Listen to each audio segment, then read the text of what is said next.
Assalamualaikum, bertemu kembali dengan berita terkini.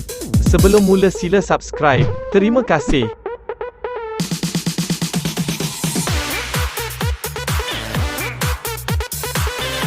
Kuala Lumpur, dua peguam dan seorang aktivis memfailkan saman bagi menentukan kepentingan isu perlembagaan berhubung pengasingan kuasa dan kebebasan badan kehakiman. Tindakan itu dilakukan susulan siasatan dilakukan Suruhanjaya Pencegahan Rasuah Malaysia (SPRM) terhadap Hakim Mahkamah Persekutuan Nazlan Mohamad Azali. Plaintif Nur Ain Mustafa, Srekan Pillai dan Haris Ibrahim memfailkan saman pemula di Mahkamah Tinggi di sini tengah hari tadi dan menamakan Ketua Pesuruhjaya SPRM Azam Baki, SPRM dan kerajaan sebagai defendan. Ketiga-tiga mereka memohon pengisytiharan seperti berikut. Badan Siasatan Jenayah, termasuk SPRM, tidak berhak atau dihalang daripada melakukan siasatan terhadap hakim sedang berkhidmat di Mahkamah Atasan, Mahkamah Tinggi, Mahkamah Rayuan dan Mahkamah Persekutuan kecuali mereka digantung tugas seperti termaktub mengikut Perlembagaan Persekutuan.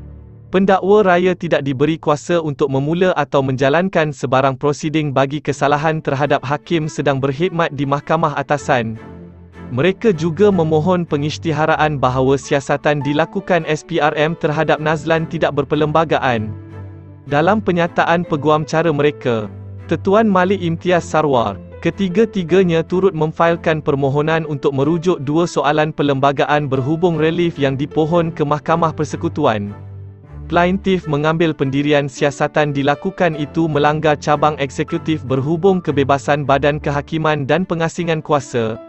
Perkara ini sangat penting kerana memberi kesan kepada semua orang di negara ini.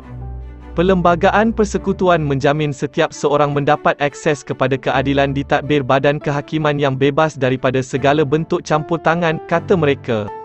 Menurut Nur Ain, Srekan dan Haris, perlembagaan menjamin kesaksamaan mengikut lunas undang-undang dan undang-undang memberi perlindungan yang sama.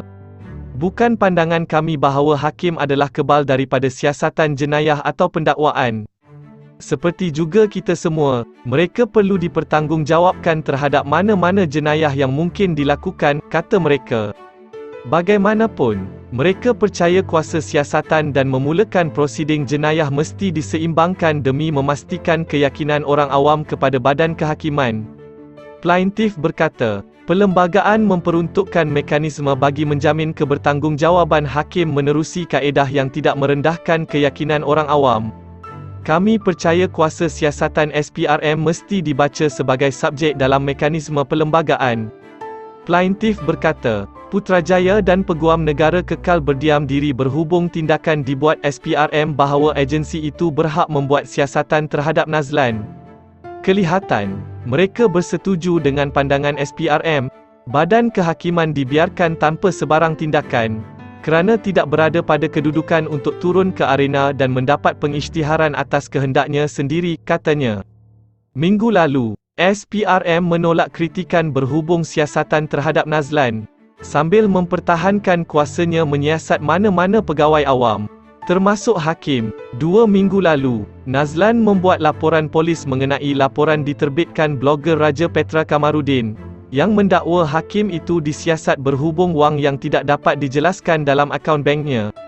Nazlan adalah hakim yang menyabitkan kesalahan dan menjatuhkan hukuman terhadap bekas Perdana Menteri Najib Razak berhubung dana RM42 juta milik SRC International. Pada 28 Julai 2020, Disember lalu, Mahkamah Rayuan mengekalkan keputusan sabitan terhadap Najib. Rayuan terhadap sabitannya sedang berlangsung di Mahkamah Persekutuan. Terima kasih kerana menonton.